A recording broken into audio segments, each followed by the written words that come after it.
You're also, as a band, supporting quite some charity, UNICEF, Teenage Cancer Trust. Yeah. How important is it for you to do as a band? We're big on stuff like that because we know the opportunity we can make money and give it to charities that the people, kids need that, So it just kind of opens your eyes, It's thinking it's not really that important, Yeah.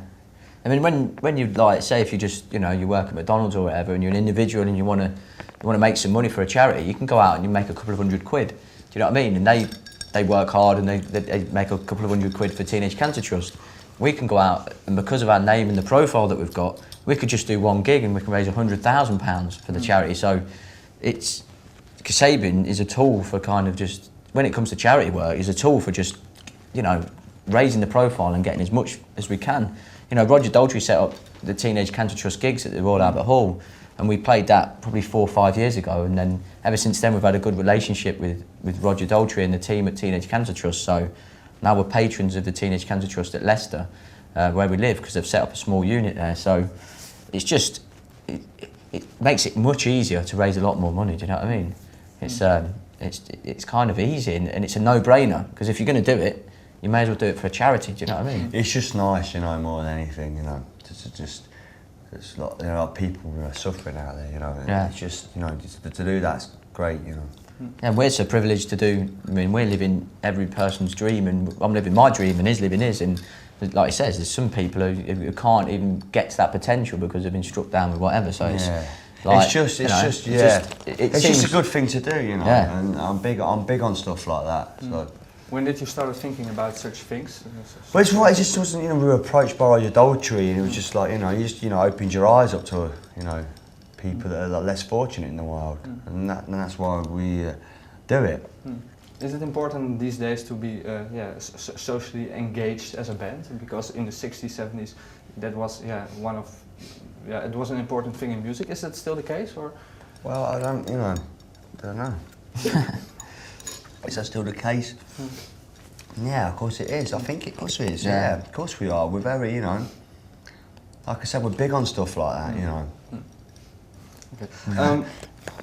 I also saw on your website that LL Cool J is there's a Days Are Forgotten, a special version with LL Cool J.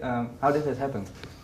I think LL knows. LL, it's like a mate. Yeah, I'll ring him up and ask him. I've never met him, but LL Cool J knows our producer guy, Dan the Automator, and they got talking, and he said, "What you're working on?" And he kind of listened to the track or listened to the album, and just said, "Can I, put some rhymes on that?" And that's it basically. And we had listened to it and thought it was cool. So hopefully it's going to go down as a B-side. So. Yeah. You all both already heard the... Right, yeah. He does a rhyme on the end of Days Are Forgotten, and it's good. LL Cool J was like, he come out with like Digital Underground and KRS-One and Bootsy Collins and fucking De La Soul. He's a pioneer, Beastie Boy. He's a pioneer of that, So it's cool to have him on there. It blows my mind, but I think it's great, The tour for this new album. When does it going to start off? It starts in November.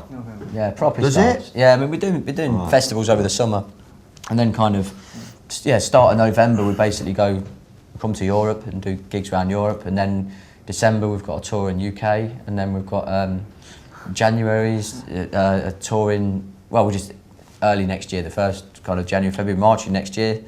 We're doing Japan, Australia. Singapore, Hong Kong, and it's just going to take it worldwide from next year, because that's when it's really going to start for us, isn't it?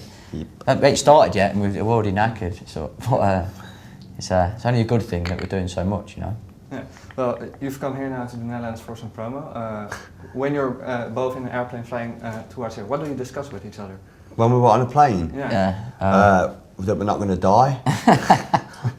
Fear of flight? No. I'm all right. Div gets a bit weird. Yeah. If I've been drinking the night before, I don't like flying. What did we discuss? The obvious, sex, what you've been doing, what do you think to this guy? Do you like that girl? Do you like that? Do you like that? Do you like magazine cover? Do you like? I read this book. You seen that film? The obvious stuff, What about the politics? What, that guy's a wanker. That politician's all right. The obvious, We like I said, we have some funny chats. Okay. Yeah. That's good to hear. Well, thank you very much. Thank you very much for your Nice time, one. sir. Cheers, man. Good luck with the album. Thank you. Yeah. Thank you.